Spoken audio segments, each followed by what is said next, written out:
Good morning. We are extremely pleased that you are here. It is good to come together for the purpose of co-creating. Do you agree? You are knowing what you are wanting? Is it a changing thing? An evolving thing? An expanding thing?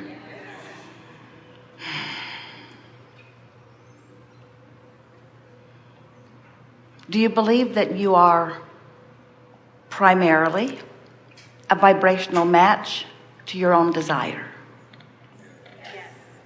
It's a good thing when you are. It's a good thing when you believe that you are. It's a good thing when you know you're not. Do you believe you always are? No. And is it a problem when you are not? So, what is the advantage of being a vibrational match to your own desire? It feels good. That's right. And that's primary. We're pleased that someone knows that. Because when you are a vibrational match to your own desire, then you are not offering resistance, which is the only thing that slows your desire down in terms of manifestation. If knowing that you feel good when you are a vibrational match, when you know that consciously, and if that's happening in the moment, then you can be assured that in a very short order of time, that good feeling will parlay itself into obvious, tangible, manifested evidence of the absence of resistance and the presence of alignment. For a long time, we've been calling these gatherings the art of allowing. And that really speaks to the core of the message that we offer to you. Because you are such deserving beings, and you've come forth as creative genius into an environment of variety and contrast, so that you can focus your desire into being, so that you can, first of all, discover the desire, the always evolving, ever amended desire, so that you can discover it and discover it and discover it. But the art of allowing is not just about discovering it, it's about tuning to it.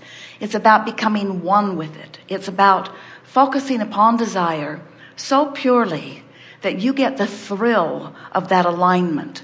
But it's not just the thrill of alignment, it's the thrill of creation.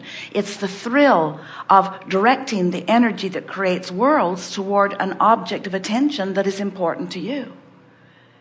But before you can consciously and chronically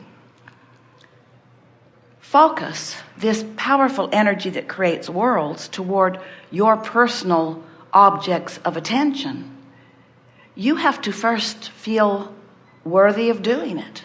In other words, if you don't believe that you have the ability to harness this powerful energy and flow it, then you won't even try. When you believe that you are creator, when you understand that you are source energy in these physical bodies, and that you've come for the express purpose of gathering data and coming to personal, important conclusions, that in the focusing of that which you give your attention to, you have access to everything that is necessary for the creation of anything that you desire. So the components are simple. You must come to a focused desire, and that's not a problem because you can't help but do that. Life just causes you to keep focusing that desire. When you know what you don't want, you know what you do want. And the more you know what you don't want, the more you know what you do want. Life just clearly focuses that desire.